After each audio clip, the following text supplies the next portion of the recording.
Just over 30 years ago, Konami was on what you'd probably call a winning streak.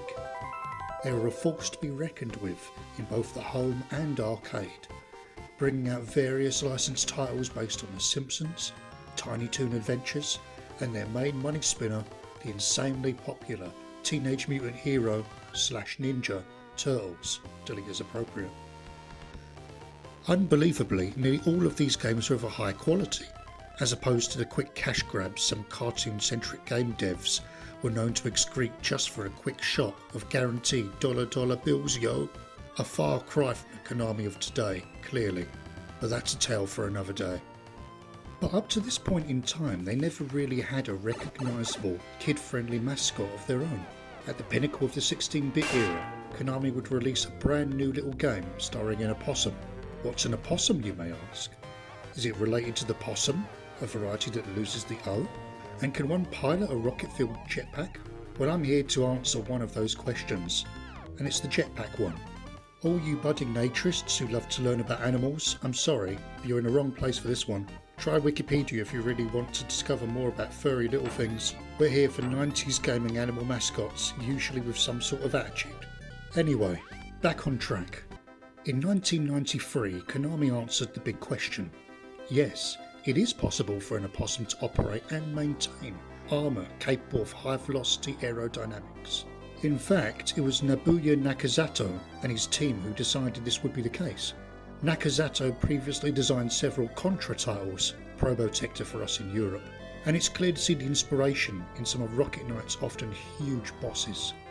Unlike Contra, Rocket Knight doesn't have the infamous one-hit insta-death. A traditional heart-based life bar adorns the top of the screen just underneath your rocket meter. It certainly makes the game more accessible than the occasionally frustrating bullet hell Contra moments, although that's not to say it's an easy ride to the end. The game's challenge is optimised throughout the adventure and never feels unfair or that there's too much of a spike in difficulty. So what's the story? Upon booting the game, we see the pillage of a village by invading soldiers, overseen by the visage of a floating pig demon, as you do. This gammon is Devilgus Devotindos, according to Wikipedia. I don't recall the name coming up in the game itself. He's the leader of a ham-centric empire hell-bent on a recovery of the Pig Star. Yes, really. A warship that has been prevented from falling back into the evil empire's hands by many generations of rocket knights. So far, so very Star Wars. But don't worry, we're not done yet. A rogue rocket knight in black armour kidnaps the local princess. Life insurance must cost a nightmare for royal ladies. Joining the dark side in their endeavours. Can Sparkster stop the Pig Star being recovered, save the princess, and destroy the Hog militia once and for all? As previously mentioned, the game is quite balanced in terms of difficulty.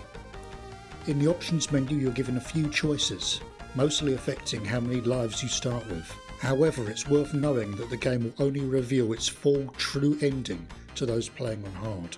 I highly recommend completing it on normal to get your bearings and learn the mechanics, then go for a hard run.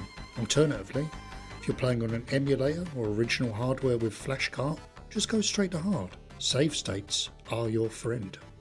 Upon taking control of cute armoured opossum Sparkster, your controls consist of just two buttons.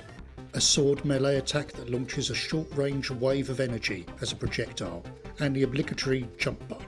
It is a platformer after all. Here's the interesting part. Holding down the attack button charges Sparkster's rocket pack. If you don't hold a direction, Sparkster will spin on the spot like Sonic revving up, soar aloft, creating a ball of rotating death for any pigs who are close enough to touch. Aim in a direction though, release the button and whoosh, off you blast, ricocheting off walls as the bar quickly empties. It's fantastic for blasting through weaker enemies, and later levels integrate the mechanic into the level design. Escaping a rapidly burning castle by bouncing off the walls makes for a frantic, fun set piece. Every now and again you'll grab a booster pack for your jets, giving infinite boost and turning the game into a side-scrolling shooter. These welcome changes of pace often occur during the adventure and isn't just relegated to R-type gameplay. The game constantly feels like it wants to throw something new at you. A mini-boss that weaves in and out of a waterfall? A minecart level, who had that on their retro bingo card? where you're chased by a sentient mechanical train. I don't want to go into too much detail for the later levels because I honestly want you to play and enjoy the surprises the game provides. Larger mechanical vehicles helmed by the pigs appear quite frequently as mini-bosses. As for the actual proper bosses, it's clear Contra's aesthetic for screen-filling beasts certainly carries over. These metallic creatures have distinct attack patterns that you will have to exploit to attack, often using your jetpack to blast into their weak spots at the right moment. Each boss fight is entirely bespoke, making you think on your feet at every encounter. The shifting gameplay mechanics sometimes occur during these encounters too, a second phase usually forcing a different strategy. There's plenty of character on display in the art design. Enemy animations overall really show a lot of personality. Most levels are full of hog-based enemies. The regular armoured soldiers lose their shielding after one hit, leading them to retreat in a panic. In the fiery castle, pigs run amok with their asses on fire. The way the snake boss waggles its tail like a Toon. Even Sparkster has a lot of cute touches himself, like the way he folds his arms while hanging upside down by his tail, or flailing wildly as he plummets after a particularly high rocket boost. The music is relatively memorable and gels with the on-screen action more than adequately. The sound effects bring the game to life though. Metallic pings when your sword hits enemy armour, the pained wail of Sparkster as he loses a life, meaty explosions. That rocket boost is exaggerated, cartoony, consistent with its visuals. It's an interesting aside to mention that this game shares some DNA with Treasure's Gunstar Heroes, another game with large shifting bosses and varying gameplay mechanics. Upon learning that Treasure was formed by former Konami staff while Rocket Knight was in development, I feel it becomes clear to see some inspiration must have been shared between the two. Unfortunately, I never had a chance to play the sequels in my youth, so cannot really comment on them or their legacy in relation to the original. Those sequels were both called Sparkster.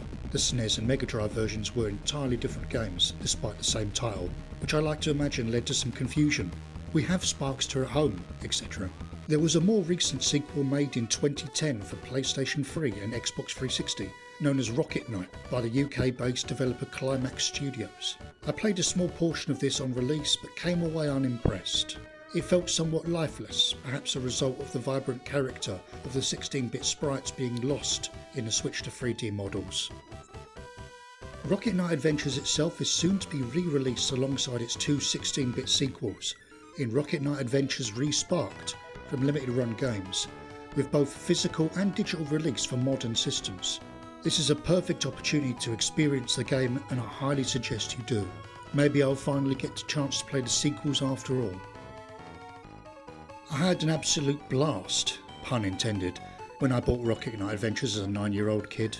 When I look back, I'm so glad I chose this over the other games that caught my eye that day.